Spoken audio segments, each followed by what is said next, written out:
Welcome, one and all, ladies and gentlemen, back to For the Fan, episode number 99. I don't know why I'm picking up my microphone to talk like this, but we're just going to roll with it. I am Will.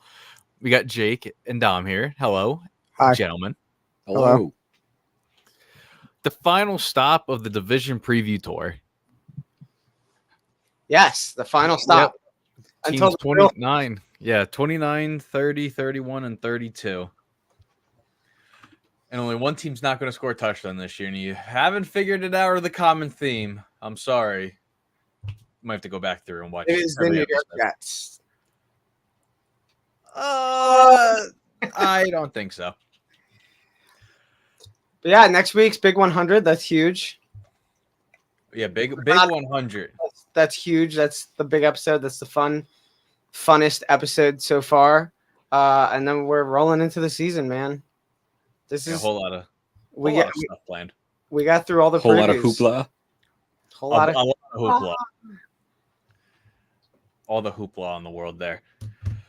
But yeah, AFC East, the final division, and it might be the most competitive division. I gotta say, there's a lot of juices going on around there. It's up there. I've been excited. A lot of juices. There you go. Well, I've been excited for this division for a while. Me and Will always save this division for last. We always have. We always will. And it's like me and Jake when we do hockey. We always do our teams last as well. And if you can't tell by everything around me, I'm a Patriots fan, and you cannot literally tell. Well, you can kind of tell if you look right behind Will's head a little bit with the LED sign there. Will is a Jets fan. So these are two of our teams here. So, yeah. Go Birds. Birds? You know what? I have nothing else to say. Let's get into it. AFC East preview on tap.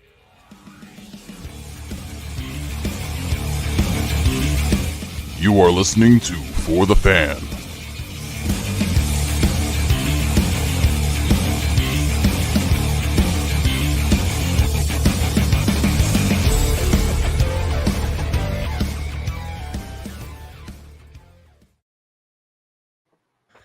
The last stop of the division previews, the AFC East, just the East Coast, and inner New York, if you want to consider that the East Coast. I don't know. It's on the coast of something. I don't know what lake. Do we know what lake? Team in New York?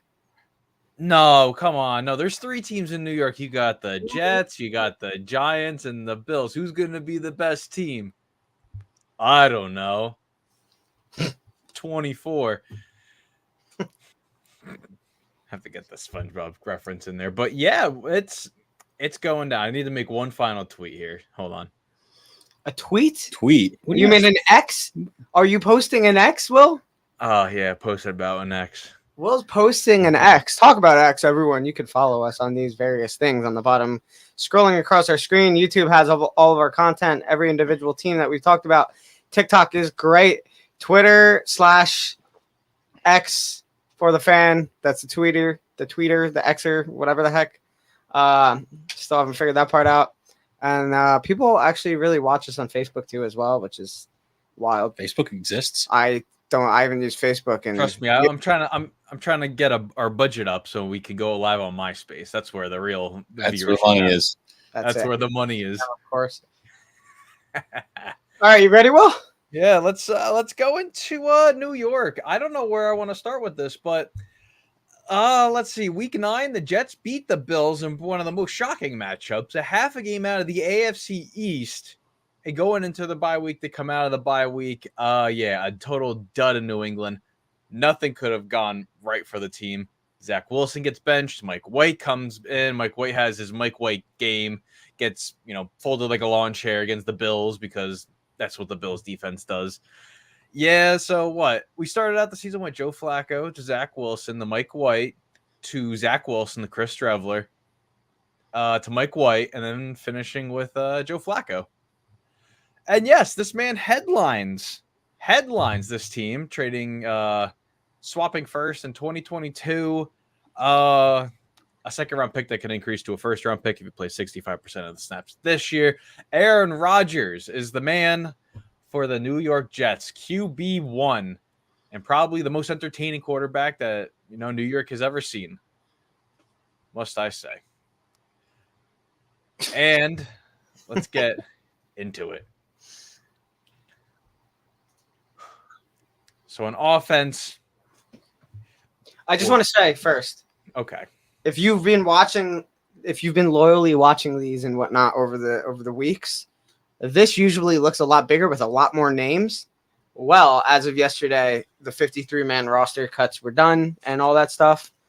So for this episode, this preview of the depth charts are a lot smaller and there's a lot less to look at. So that part's kind of cool, I will say. And I would like to say more determined, but for some teams, it seems less determined. But nonetheless, well, you can continue. Yeah, so 53-man roster officially out. Jets officially re-signed their fullback and their punter. So now they're back up to 55. They're going to make some random cuts there.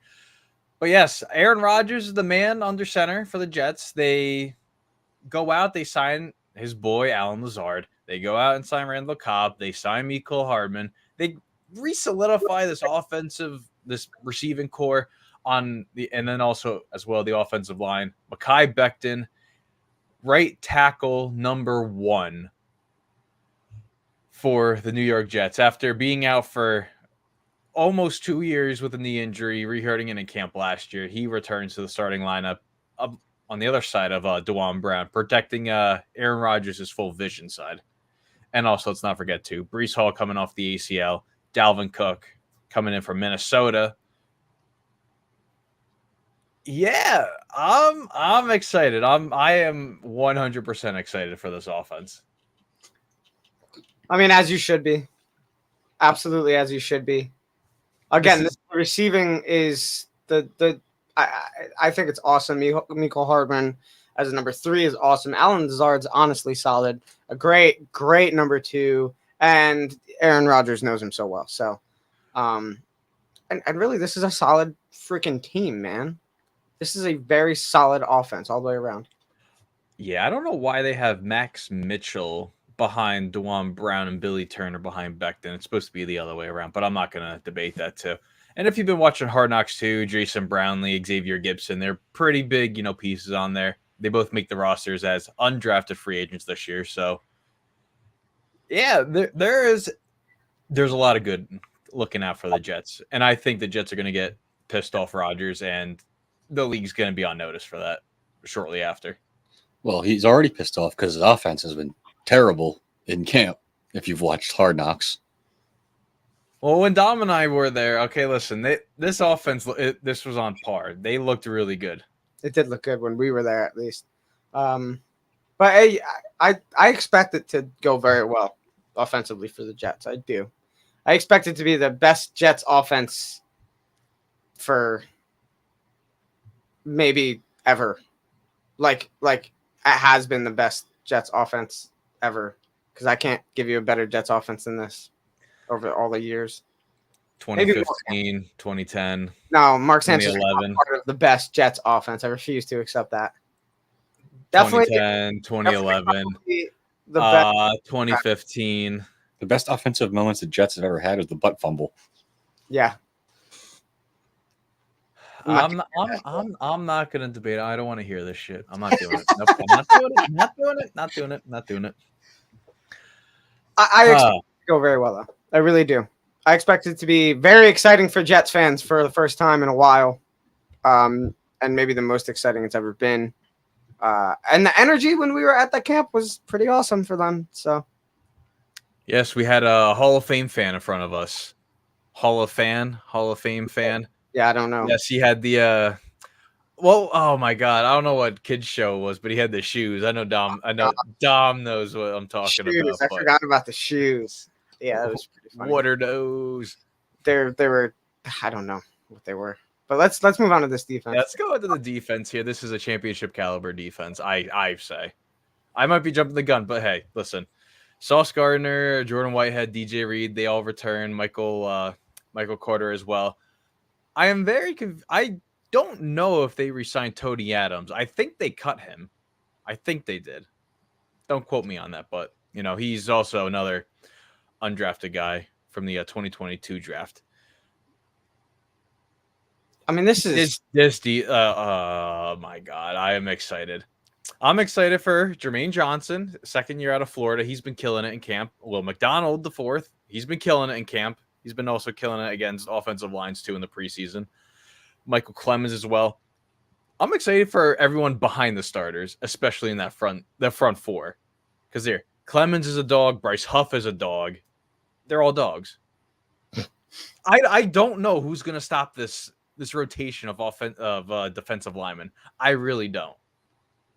This is a really solid defense. Adrian Amos is on this team. Really, really a solid defense. This whole division is going to be a bunch of solid defenses. So this is just on par with the rest of the division and some of the best defenses in the league, I think. This reminds me of like the 2009, 2010 teams where they made it to the AFC Championship game. Like, it's a very stout defense. They were really high on defense last year. They didn't sack the quarterback a whole lot, but they were literally one of the best defenses among pressures and all that stuff. Just, I don't know, the rotation is going to be playing a big part with the Jets this year. Yeah. Yeah. You got anything, Jake? No, I just want to see what actually happens because we've seen a lot of talented teams and talented defenses with their defensive-minded head coach that just never figure it out on offense. Chargers being main example. Salah's pretty decent, though. I do like him as a head coach as well. So I think he's got this team. And Hackett is pretty solid as far as offense goes. They're doing something performance, but they're doing something with the offense where Todd Downing is calling the plays, and then it goes to Hackett to where Hackett relays it to Rodgers. I'm like, why do you need... Well, Hackett's been Rodgers' guy and been the voice in his ear over a lot of Rodgers' career, and that's the guy he understands the most. So I get that. I mean, I think that's... Or it's the other way around where Hackett's calling it, then Todd Downing's getting it, and then it goes to Rodgers. I don't know. There's a middleman involved with calling the plays, okay? I'm not really a big fan of telephone, and I don't think that's a good idea. Just have one person call the play to the other person. Do it like that. Or you just let Aaron Rodgers free ball the whole game. Just like talking about the plays. just turn off the head. No, just Peyton Manning it. You know what? No, I'm calling the plays here. Hey, he probably would do better. I'm sure he could. That's why Peyton Manning he head coached that entire 2009 Colts. That wasn't Caldwell. That was all Manning. Yeah, GM'd them too. Yeah, he did everything for him. Let's look at the running back. I'm excited to see what these schedules are to see maybe if the Jets get double-digit wins for the first time, maybe ever. So the first 6. All right, here. If they go 3-3 in the first 6, they're going to the postseason. Okay. I'm not scared of Buffalo. There's no Von Miller. There's nothing to be afraid of. Okay, Dallas. We all know what Aaron Rodgers does to Dallas, okay? A minute and 11. They're all cheering, but there's too much time left on the clock. More like we all know what Dak does to a good defense. It gives the game away? Yeah, exactly. I wouldn't even talk about your Rodgers in this situation. I would talk about your defense against Dak, but continue. I do not see a scary game for the Jets until the Chiefs. I really don't. Okay. Denver, that's going to be just a popcorn matchup. You want to watch it, just see what happens because of the comments that have been going on.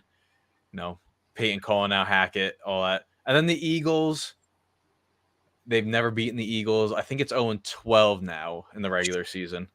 Jeez Louise. Yeah, it's like 12. And the last time the Jets played was 2021, Gardner Minshew. I was thinking 2019 where Luke Falk was the starting quarterback, and that was just a disaster. A very painful game. Then you got, a New York matchup, the Giants and Jets. Oh, good thing the Jets are away. You got the Chargers. Tough one. Then you got the Raiders. I gotta think you gotta split with the Bills, though. Look at what the Jets did last year against the Bills. They won by 3 and they lost by 3. They gave Josh Allen a very hard time. It's a perfect. There was a lot of frustrations in that perfect game. Description of trying to split with the Bills. I would think maybe you beat Miami twice or split with them. You're at least taking the home game versus Miami. Absolutely. Cold weather. Yeah. Squish the fish. Atlanta's Atlanta. Houston's Houston, Miami again, Washington, Cleveland, New England. I mean, these are solid. It is a solid back half. You could only lose maybe 3 to 4 of this back half, and you're still putting up maybe double digits on the season for wins. So I do like the schedule for the Jets. I'm gonna just quote Method Man here. There's some good stretch. I'm gonna quote Method Man here. 11-6. I'm okay with 11-6. I think I'm okay with that. I'll be happy, but who knows if 11 wins get you in the postseason in the AFC. The more we talk about it, the more I'm going to be really surprised when a 9-win AFC team just slips into the playoffs. There's not a game on here that I don't like. I think the Jets are in every single game in the schedule. Yeah, Chiefs are the Chiefs and the Eagles are the Eagles. If the Chargers are really on that time that day, then maybe that could slip away a little bit. But other than that, every division game is going to be super, super competitive and probably close. Miami in Miami might suck. Yeah, New England in New England. I'm okay with a late December, a mid-December game in Miami because it's not going to be just stupidly 150 degrees on the field. Week 18 at New England might suck. That might be rough. Well, I mean, week 17 in Cleveland's going to suck. Week 18 in New England's going to really suck. Yeah, that's a tough little ending to the schedule. You don't have a Thursday game until the second to last game of the year. Yeah, and it could get flexed. It probably will. It probably will. Yeah, probably will. That's not really an important matchup. We got to get Bryce Young in. Friday game though. There you go. Black Friday. That's a Black Friday game, right?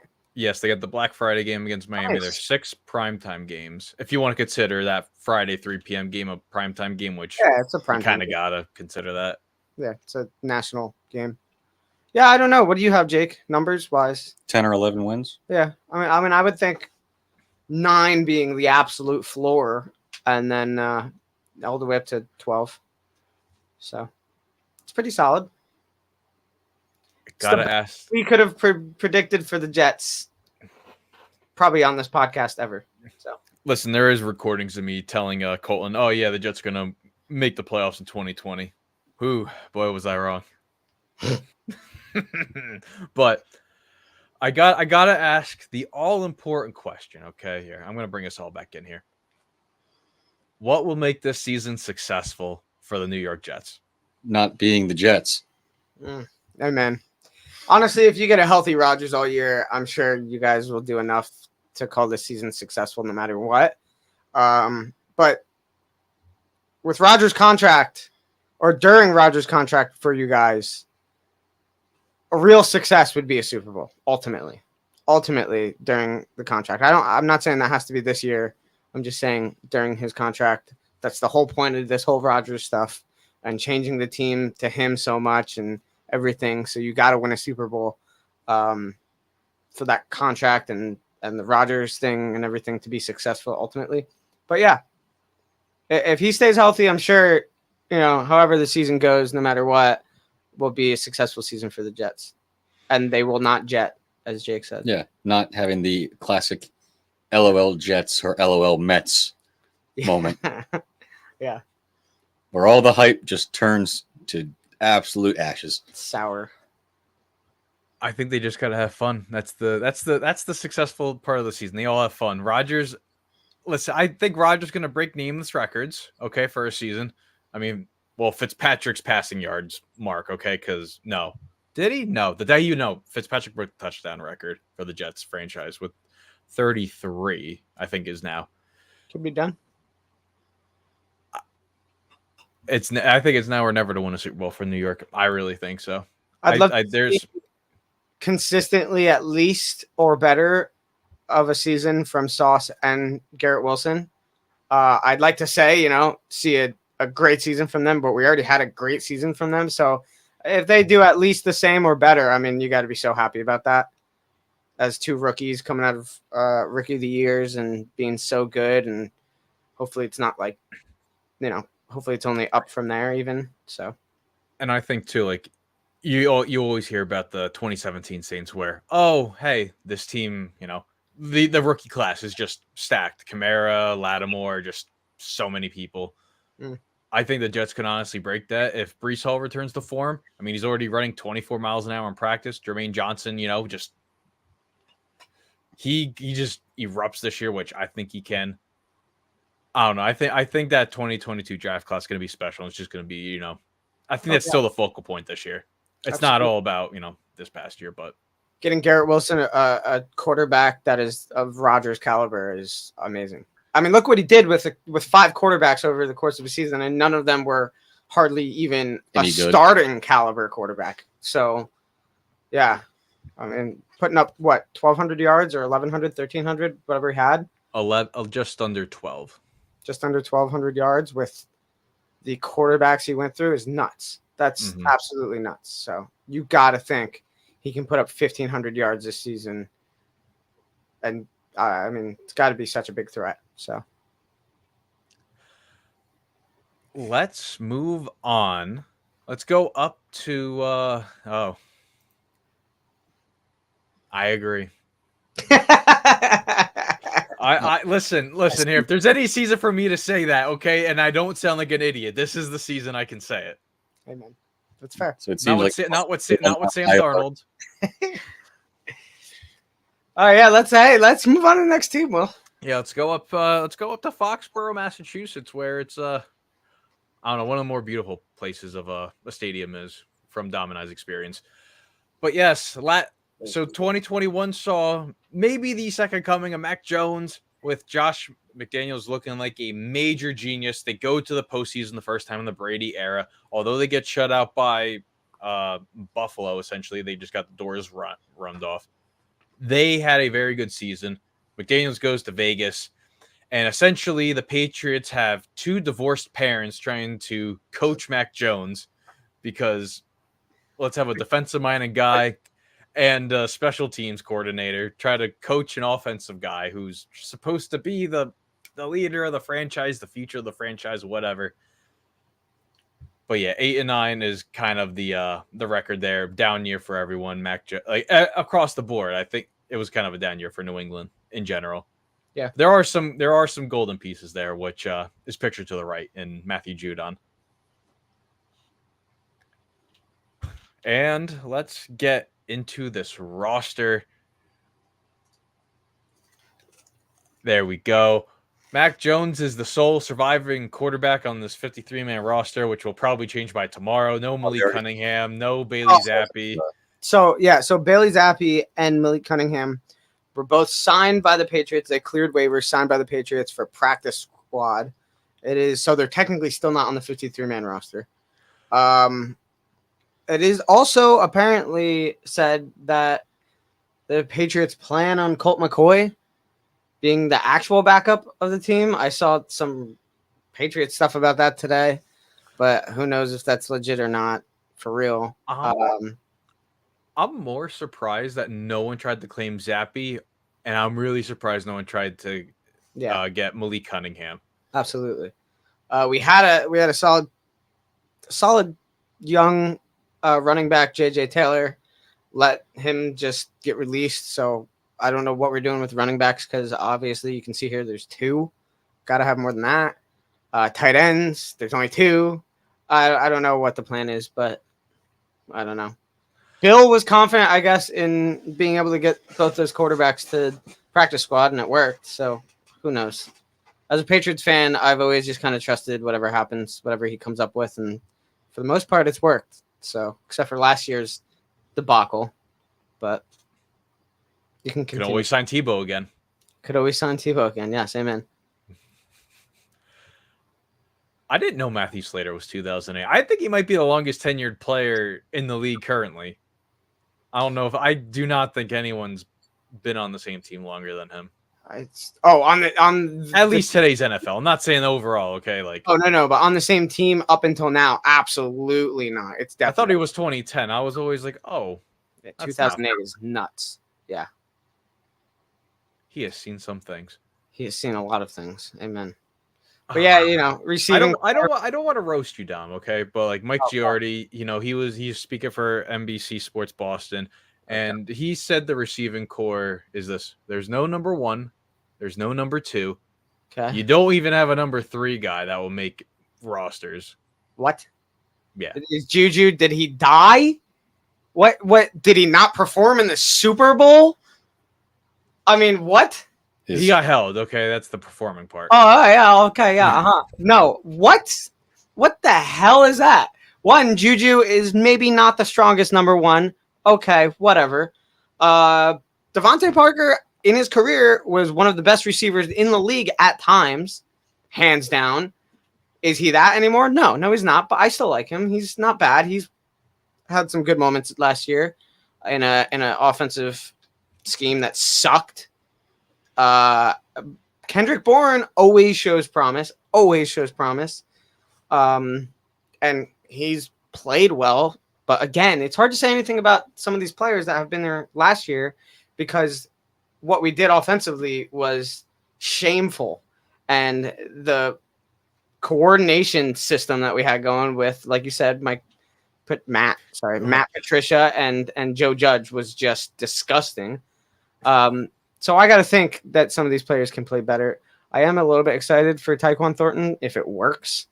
You're missing probably the most exciting name. That's what I was gonna say next. Who's that, Jake? Butte. Yeah, Bout. I don't even know how to pronounce his name. I haven't really heard anyone say it yet, but that's how I heard it always in college. So Butte. Okay, hey, I know he's gonna be good. I know everyone in campus said he's been good. So, you know, I'm not discouraged by this receiving core at all. I'm definitely not saying whatever the hell that person's saying and saying there's no number 1, 2, or 3 that could make any other team. Are you kidding me? Juju it's not like he's had trouble finding a team to be on. You know, he's not. That's insane. I think that's like preposterous to say. So, but whatever. 2 solid tight ends, probably. So, I mean, Hunter Henry was great the last couple of years for the Patriots, scoring touchdowns especially. And Gesicki, man, if we can make it work, he could be a stud. So,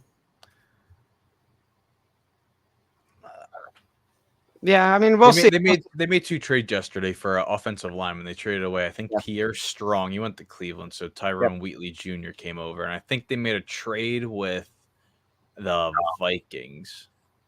Yeah, I saw that, but I didn't really see it. I did not know Riley Reef is still in this league. I did not know that. Right? Him at right tackle, that is just... I don't know. I know. But offensive linemen in New England have always done well. There's never been like a failing offensive lineman. So, whatever. Maybe it works. I know this team's going to do a lot of running this year, hopefully, because Ramondre Stevenson's a stud. He's a number 1 running back, hands down. And Zeke is Zeke. And if we use it right and we do the right thing, and it's the whole reason we went out and got Zeke, I'm okay with it. I'm 100% okay with it. So, I don't mind this team. I don't mind this team at all. I really don't. Say what you will, but I don't mind it. I'm excited to see what happens. Again, no one can really say what's going to happen with this team offensively because last year was an outlier of a terrible season because we're not going to get what happened last year. I don't care how good or bad this year is. We're definitely not going to get what happened last year. So, you mean they're going to run more than a JV high school offense? Yeah. They're running the Navy offense. Yeah, I don't know if Matt Patricia and Joe Judge could run a high school team. So I don't know what that was about, but it's not going to happen this year. So, and that's why in that picture, the cover picture thing, I put the picture with Bill O'Brien on there. So that's that. I'm excited for that. Defense. Yeah, let's go to the defensive side of the ball. Christian Gonzalez gets drafted out of Oregon. He slipped down some draft boards. He goes to New England. Of course, you know, we let them get the guy that, you know, everyone wants. Why not give him away to New England? What else is new? But yeah, the defense is, you know, highlighted. Christian Gonzalez, Matthew Judon. Adrian Phillips, brought him from the Chargers years and years ago. Yeah. Not the same age, not the same Adrian Phillips from the Cardinals, not the Yeah. Cardinals legend. I always think it is. I always do. It always gets me. It's not bad. I mean, it's mostly the same defense as it was last year, which wasn't bad. A lot of depth, a decent lot of depth with, I mean, that whole second row for the most part are guys that could be guys. You know, Jabril Peppers, not bad. Jalen Mills has done well for us. I know Jake can disagree maybe for the Eagles, but he's done decent for us. And Marcus Jones was that stud last year that returned a kick against, the Jets. Caught a receiving touchdown, I think the next week, and pick six another touchdown like the week after that, or maybe in the same day as the receiving. Was that touchdown. Jack Jones? No, it was Marcus Jones. Well, can we just say Why is there so many Jones on this team? Why are they all in the secondary? Whenever we talk about the Patriots from now on, like through the season, can we just say like The keeping up with the Joneses? Jonathan Jones, Jack Jones, Marcus Jones. Solid chance they're all on the field at the There's same so time. many people on this team with the letter J in their name too. Jelani Tavi, Jawan Bentley, Josh Uch. Bro. Jalen Mills, Matthew Judon. Dude, what is going on? Jennings, Josh. Maybe that's the secret to Bill Belichick's Maybe that's it. madness. Yeah, that's his thing. Okay, hey, if Jones is on you, be sure. Hey, Jones is on me, not that Jones. Oh no. Yeah. I mean, it's solid. It'll be a good defense. It is a good defense every year. Some of these players are pretty solid players. It'll be a good defense. I'm not worried about this defense for a second. So, Who's the one that was arrested? Was that Jack Jones? think so. That could get locked up, I think, 30 years? Was that the thing? I don't think so. I don't know. There's too many of them. I can't keep track. I don't think really he'd be on can't. the 53-man roster if that was the case. So, I don't know. I don't even know what he did. I think he just had a gun in the airport. I think that's all that he had. Nice. If that, I mean, great. I don't even know what I really can't remember what he did. All I remember was, hey, it's the Patriot way. Thanks. All right, let's look at the schedule. Let's look at the schedule here. Week 1, the Brady return to Foxborough. That is a very big matchup. That place is gonna be rocking. Okay, who knows? Brady might throw on the jersey again. I don't know. Maybe the Raiders. I don't know. But that's a very important Week 1 matchup. Super Bowl rematch. Not the first time since the Super Bowl, but you get it. Make Nick Foles an honorary captain. We need a quarterback. We can do that on our side. Week 1's difficult. I think Week 2 is also difficult. Week 3 is difficult. Week 4 is difficult. Yeah. Week 5 is difficult. I think we win either week. Well, I hope we win against the Raiders. 2-6 or 2-4 to get to Week 6. I would think we split against Buffalo this year. I would think we split against Miami this year. I'm gonna say a Colton thing. Okay, this team is easily the worst in the division. There's no ifs, ands, or buts about it. We're not there yet, and I disagree, but we will continue. I've thought about this in depth, so I have points to make. I mean, Dom already knows my list for the division. Yeah. So Where am I at? Got me off track here. I think you can have 4 wins by Week 10 in Germany. What'd you say? 4 wins? 4 wins by Week 10. the schedule stinks. Yeah, it kind of does. I think they could stay the same. I mean, yeah, it could be worse. There's I think nothing I love. 9 wins is like confident. You know, I don't know if I could even. I don't know where I would even get a 10th win from if I was to come up. I don't like. Idiot, but I don't like that they go to Denver. 7 or 8 wins. I don't like that they go to Denver week 16, and then they're in Buffalo week 17. Those are easily the 2 coldest matchups you're going to have to play. Okay. And look at that. How do the Patriots and the Broncos get a primetime game? First of all, cold and matchups for the Patriots is not a thing. You can't tell me that. Oh, they don't. I forgot. Mac Jones has the scuba suit. Yeah, Mac Jones will put the scuba suit on. Whatever. No, but cold's not a thing for the Patriots. It's never been a thing. We've never done bad in the cold. If anything, we've always done better in the cold. But I'm not threatened by being at Buffalo or at Denver. Let's see. Are there any rookie quarter? Well, we got 2 rookie quarterbacks. That's 2 wins. Yeah. Indianapolis being one of them. Washington is basically another rookie quarterback.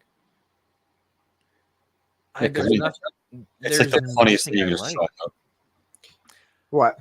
Bill Belichick versus rookie quarterbacks. Yeah, that's also true. You're right. That is a legitimate thing. There is nothing on the schedule I like. I can't. And there's no good stretches either. Well, no. I mean, maybe if we could win at Miami on week 8, then, or maybe even Buffalo. I don't know. Giants after the bye might be in one they sneak. Yeah, then we have Washington, Indianapolis, then Giants. I don't mind that stretch. I don't know. Like I said, 9 wins is the most I could even come up with. So we'll see. Again, though, this is a top defense every year. So, but that's also if. Well, here let's bring it in. Let's bring it in here. What? So, what will make this season successful for the New England Patriots? They look competent on offense. Yeah, maybe look like Mac Jones's confidence isn't crushed. They can throw passes. Yeah. As long as it looks like there's a future on the team with Bill O'Brien, with Mac, I'd be happy about that. Maybe shore up a better receiving core next year. Get a legitimate weapon on offense. I mean, it's not bad. It's not bad. I'm not worried at all with Juju, and then one of these receivers could honestly be a stud. Other than him, Devontae Parker catches the ball, and then 2 decent tight ends.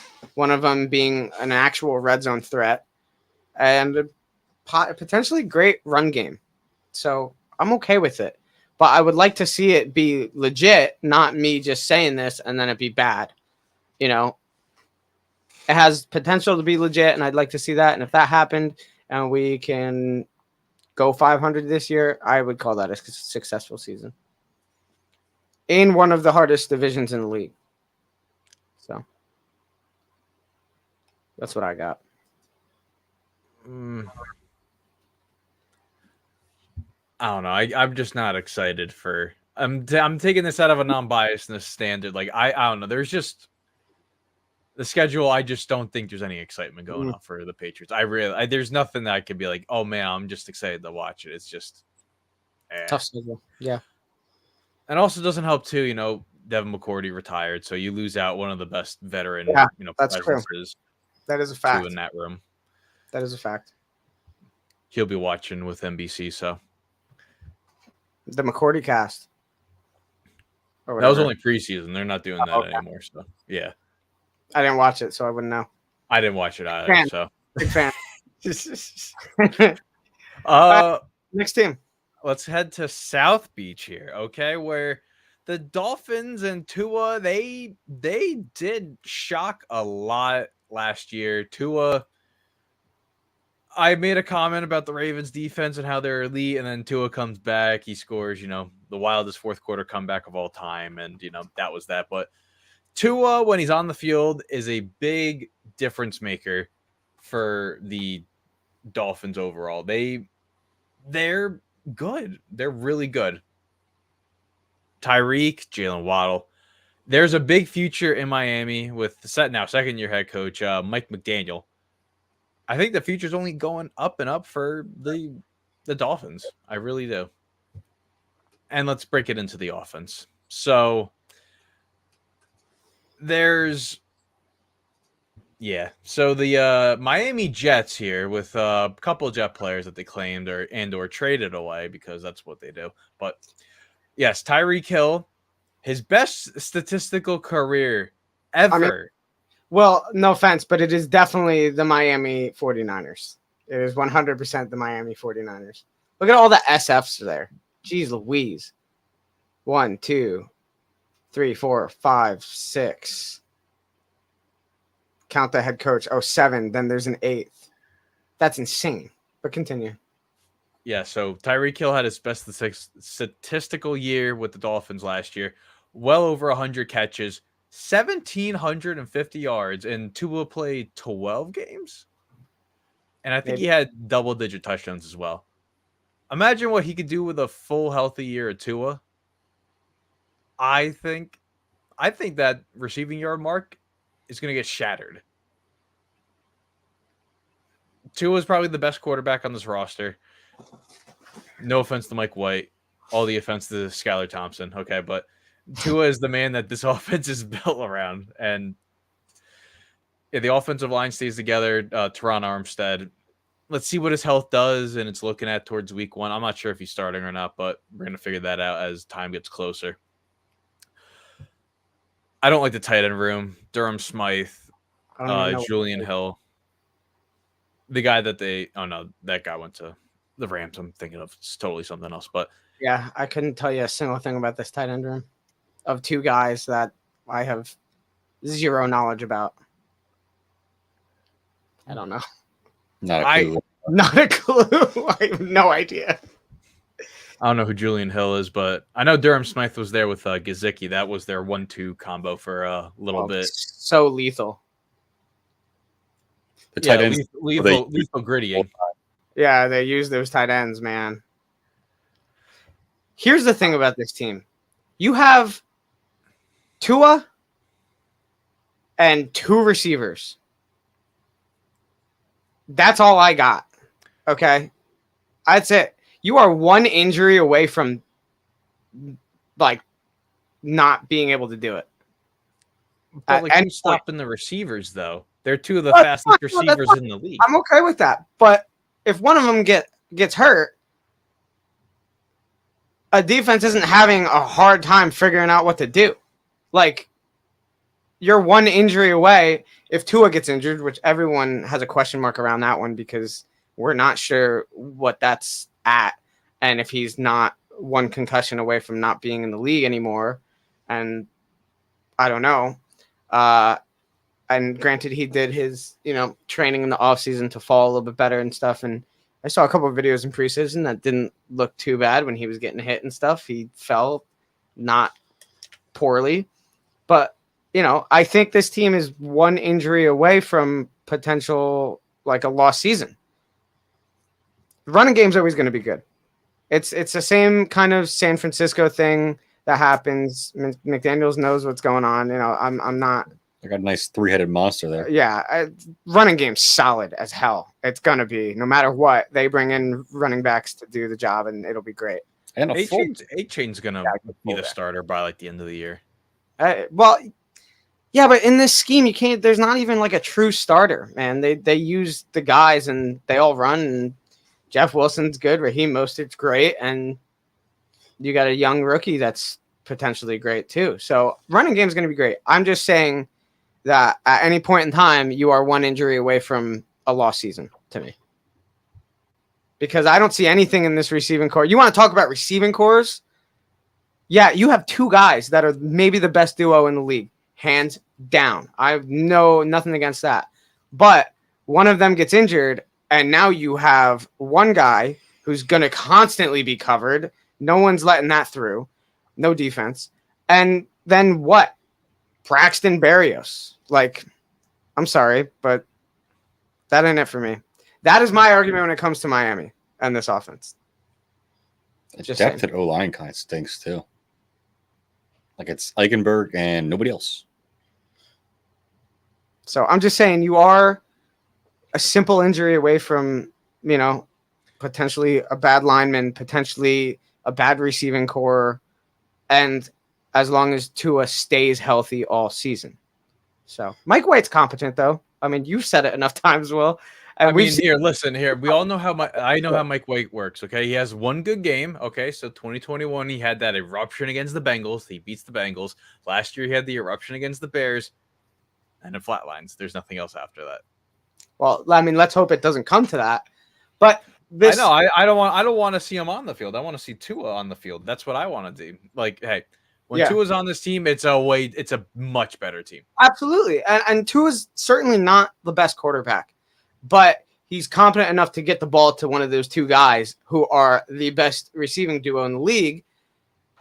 So that's fantastic. And there's a lot of hype around this team, a lot of hype around this defense. But again, for me, man, they have to Tua, those two receivers, and a little bit more of this offense has to stay healthy the entire season. Because if they're not, they're one injury away from losing it, I think. You know, that's my opinion. But I don't see an argument around that. You know, if they're healthy, very good. And like you said, Tyreek Hill or either of these receivers at any time could have an insane season and break records, receiving records, like you said. But Tua hasn't been healthy historically, you know. We need to see it happen. If it happens, you know. Do you guys want to say anything? I knew I just went on about it, but no, I mean you stated fact for every team in the league.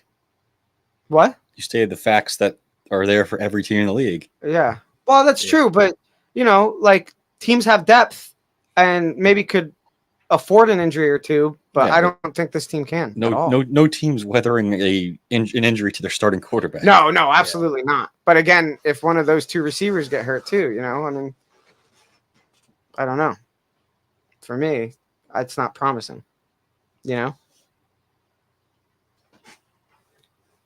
Okay, do we want to move on? Did I drop a bomb? I don't know what the.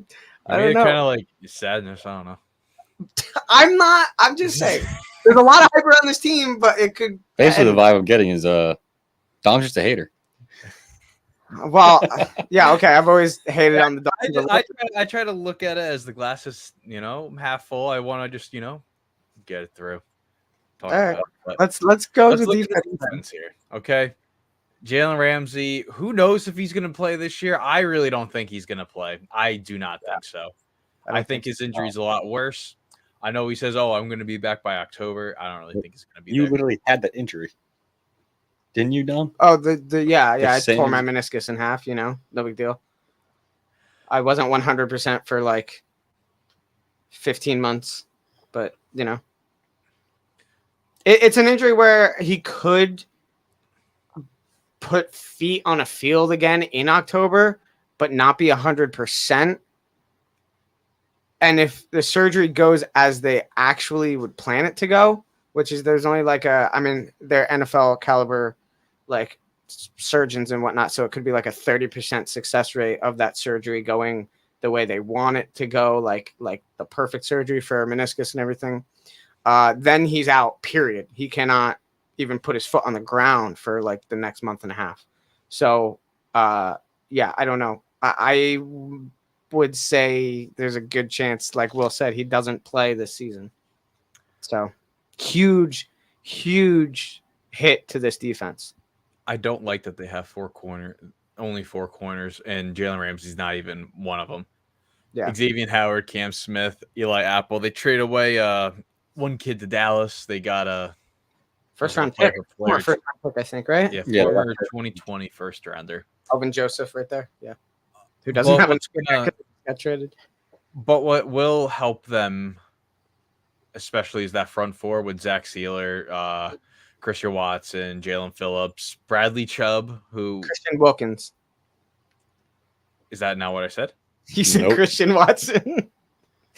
But you're good. I got you. That's a bold strategy, having a receiver play defensive tackle. I got you.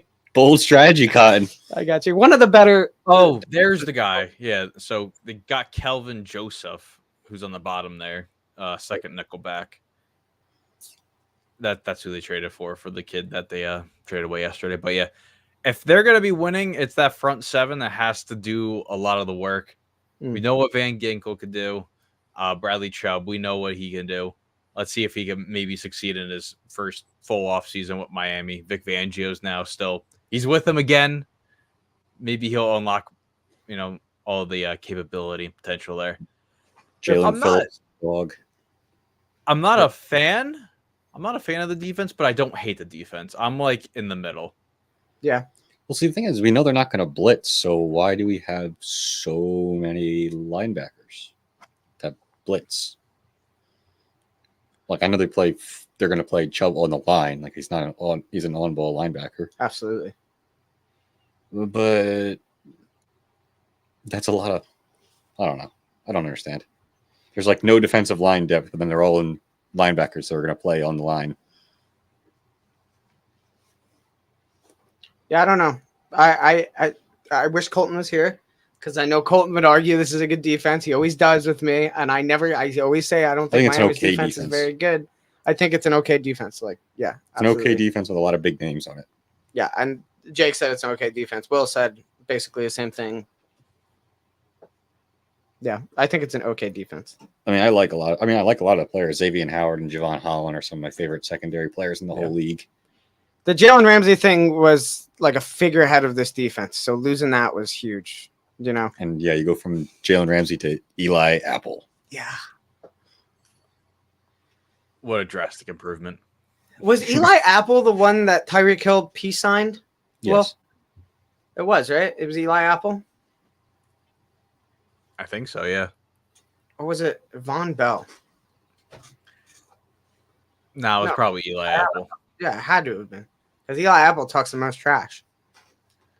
Yeah, so I think that's kind of funny they're on the same team. But yeah. Let's go into the schedule. Coast to coast road games to start the season. That is a brutal. That's brutal.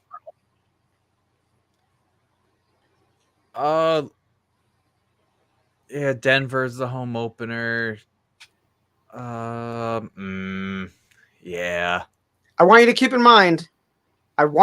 mind, this is why I don't think much of Miami and the Patriots.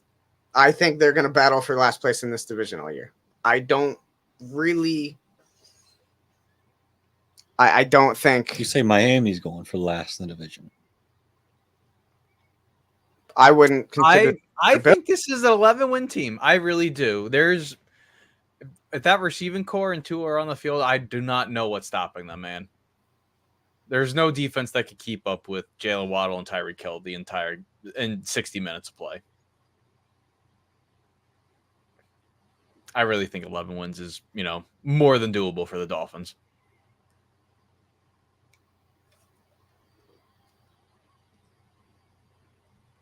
I have 11 wins.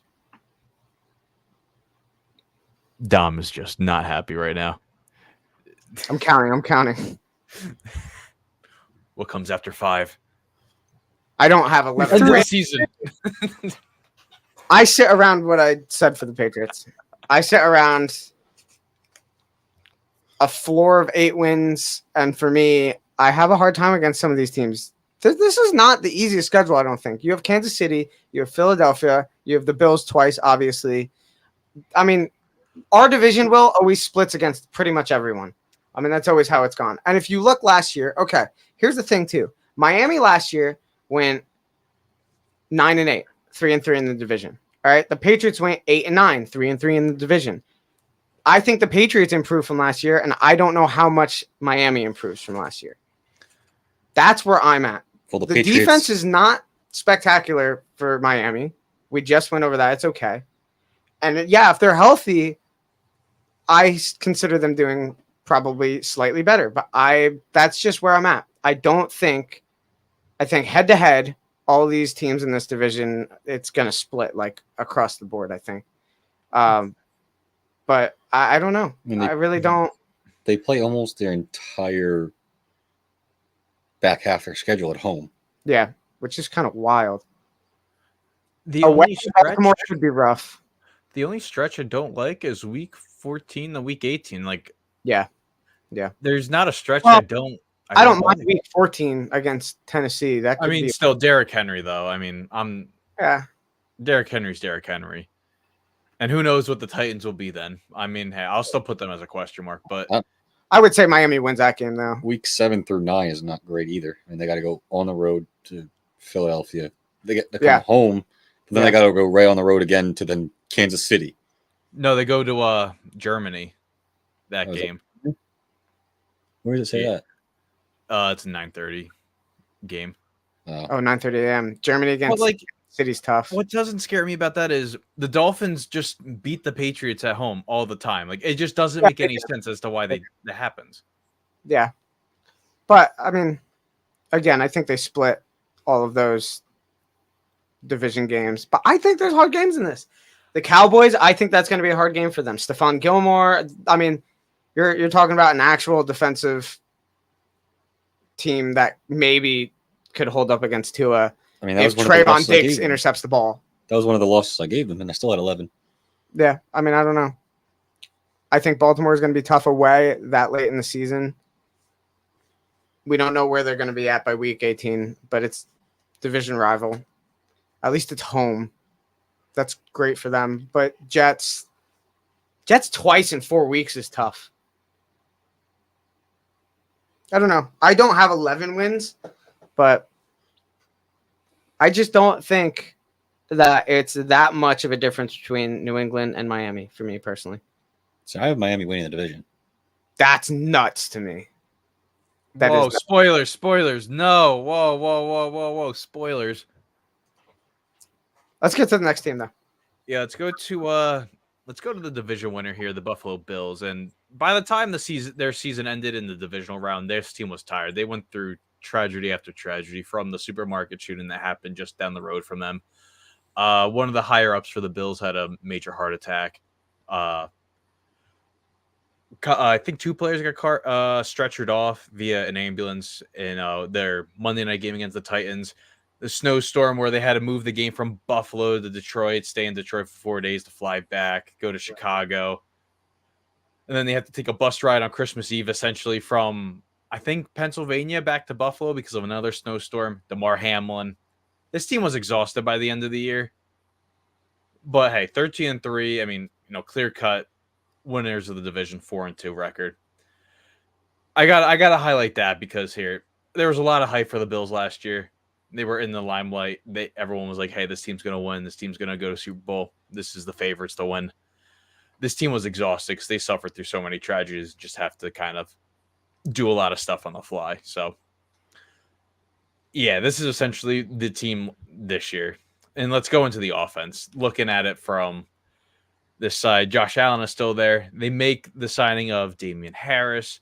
Kyle Allen's the backup instead of Mac Barkley, who's been there forever, essentially. There's nothing I do not like on this team, and they also make the addition of Dalton Kincaid from Utah. I mean, the only thing I really don't like is the running back room because they haven't really had that solid running back since Fred Jackson. They've been able to make it work without a solid running back. But James Cook could take a little bit of a step forward.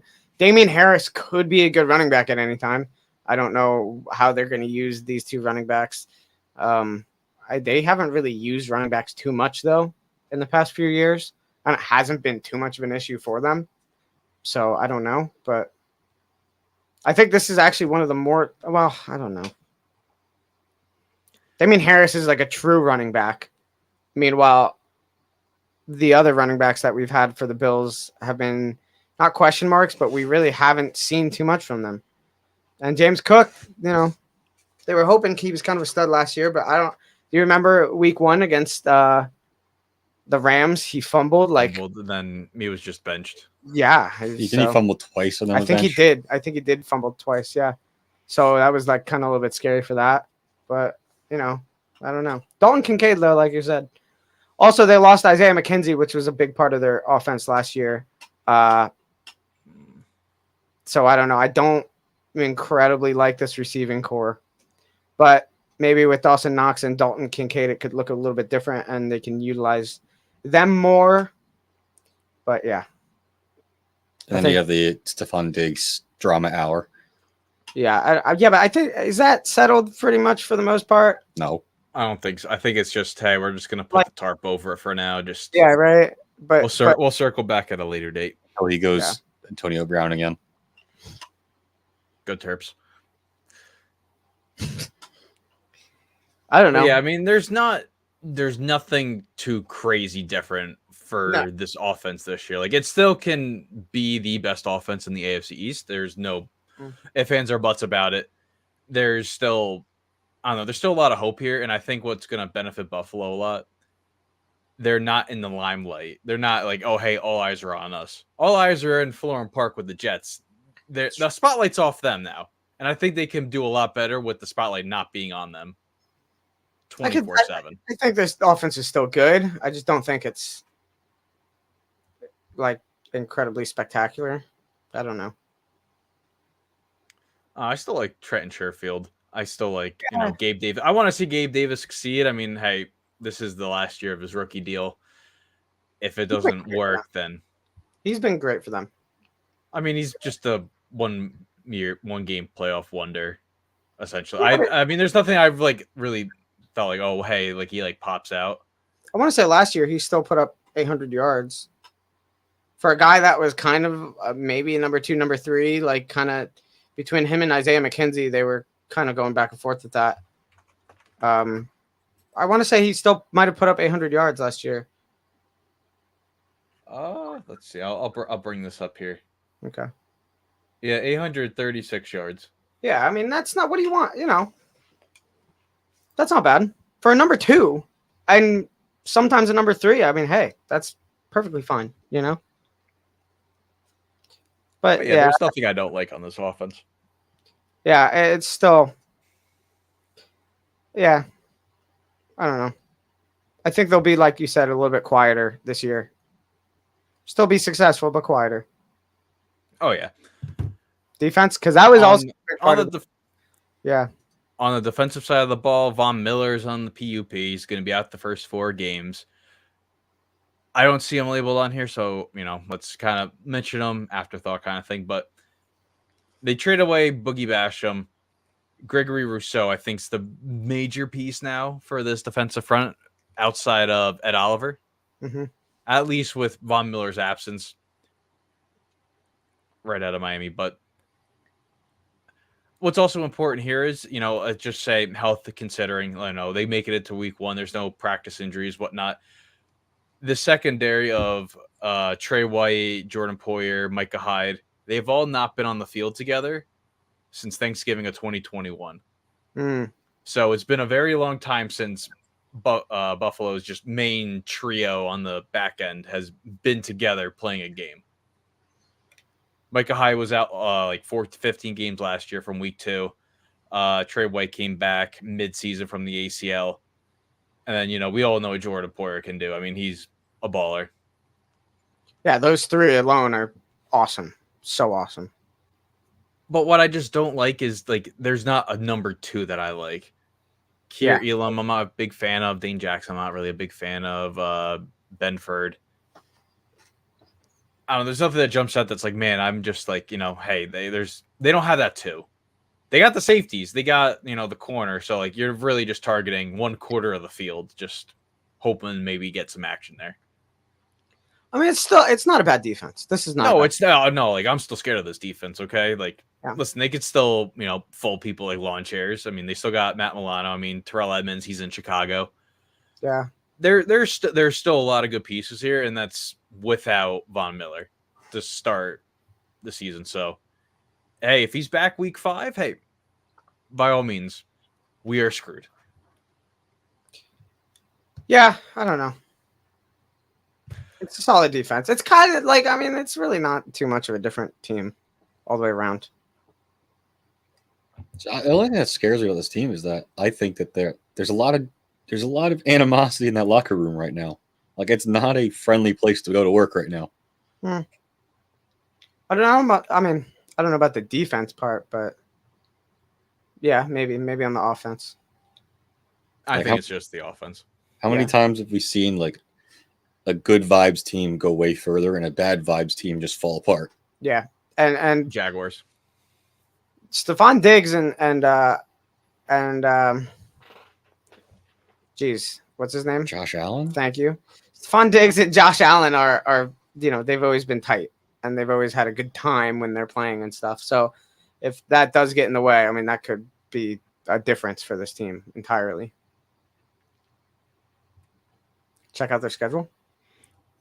Sure. Let's head into the schedule here. All eyes are on week 1. Allen versus Rodgers. It's true. That's a brutal stretch, though. 3 consecutive road games in Miami. Oh, no, they're home? Oh, they're home games. That's weird. Oh. But yeah, Florida team, you go to London. That I don't like that stretch at all. Eagles, the bye week, the Chiefs, Cowboys. Oof, that after the bye week is Chargers. tough, man. Chiefs, Dallas, Chargers, division game. You get a week off, sort of, but still a division game. Yeah, And then you're right back at it with Miami yeah. on the road. And before your bye week, it's against the Eagles, and then the Jets before that. That's tough. Wow. That whole second half of the schedule blows, dude. That really sucks. Stack the wins early. Jeez. Yeah. What do you guys have numbers wise? I think it's an 11-win team. I think it's 11. I think I got to match it with 11 from. I cannot. I got to get. Do that. Listen here. The Bills still pull off something magical. Okay. So you just got to mark up some other just weird wins that just, come about. I think 11 is more than doable.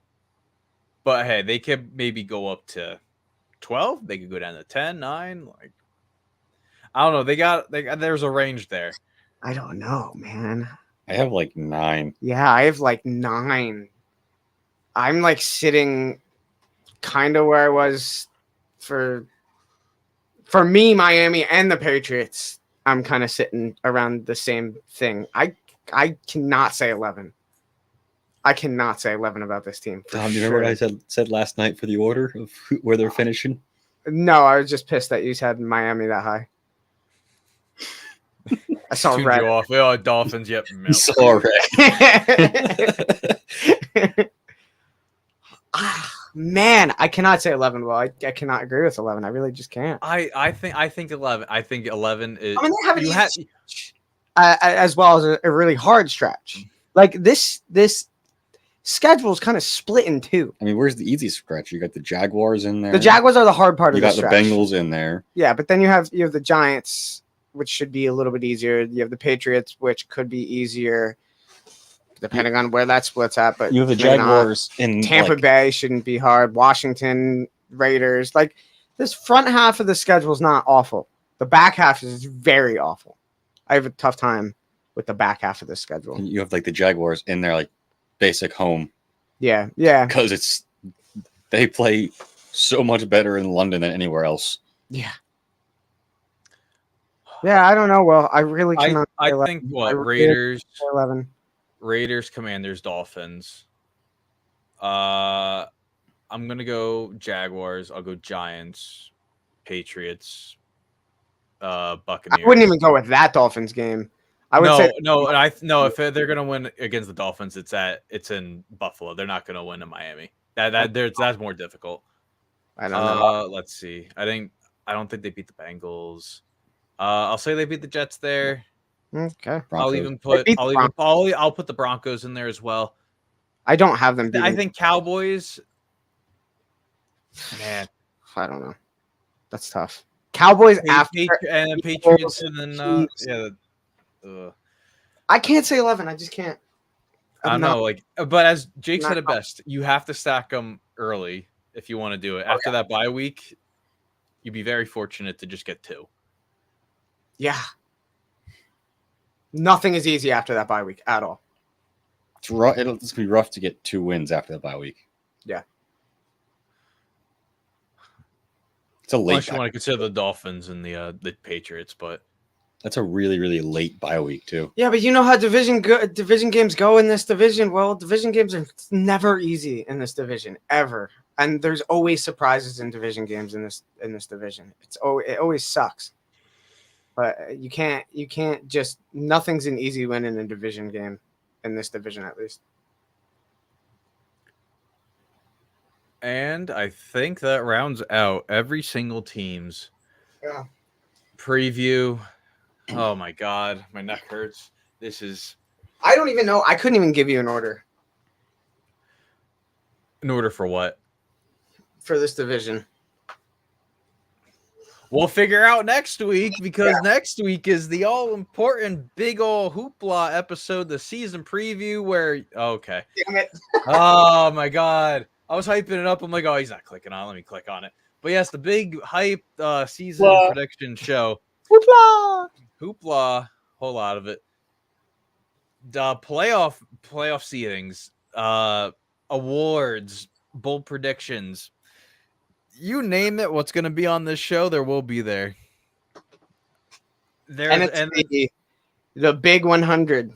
The big century mark. Yeah. Big 100 here. And let's not forget to week 1 predictions. The prediction sheet gets back out. Yeah. I got the Google Doc all set up. I've said it here. Oh, no, I didn't say it here, but we're gonna compete against Madden as well. So at least we'll be better than one person, hopefully, this season during a sim. Hopefully. I don't know, but we'll figure that out as it comes along. You mean when it makes the Cowboys, like 17-0? No, I've been seeing like Atlanta up there. I've been seeing some weird stuff on the Madden stuff. Yeah, I did a sim and, Cowboys in the Super Bowl. They won the Super Bowl. Good thing it's a video game, okay? Maybe they'll make it realistic one day. Oh, it's almost like the Did you actually developers do it? are Cowboys fans. Well, no, I'm like, it doesn't make sense to do it now because the rosters aren't updated, so I'm just going to remove them. That's fair. I'll do it between my time and the next week. Figure that out. But yeah. 100. Big 100. Any fond memories that come up from the big 100? We have a ton of them. We will share so that many. next week. Yes, there's a 10-minute video I have, and it's not even remotely close to being done. Yeah. A 10-minute video. Yeah. It's not even done yet. It's not even remotely close to being done. So whatever time we announce next week we're going to be live, just join 15 minutes earlier so we could start that before the show, and then, just... All right. Yeah. Oh, the one moment that I went on there. Yeah. It's a real good night. That one too, yeah. All right. Yes. I am excited. I am excited as well. Follow us on all the social medias below to get up to the minute information of whatnot, hoopla, all that stuff. But yes, you can follow us subscribe to us on YouTube for the Fan Network. If you're watching us on YouTube, thank you for watching, and maybe subscribe, like the video, who knows? TikTok for the Fan Network, haven't posted in a week. I'll make sure to get something going there. Twitter or X for the Fan _ and Instagram for the Fan Football. As always, I'm Will, that's Jake, that's Dom. And next week, season predictions, best episode of the year. It's all fun. It's all fun, all glory. Who will be right? Who will be wrong? We're all going to be wrong. No one's going to be right because that's what happens. That's what makes it best because we're all losers. No one wins it. Where the rules are made up. The rules are made up.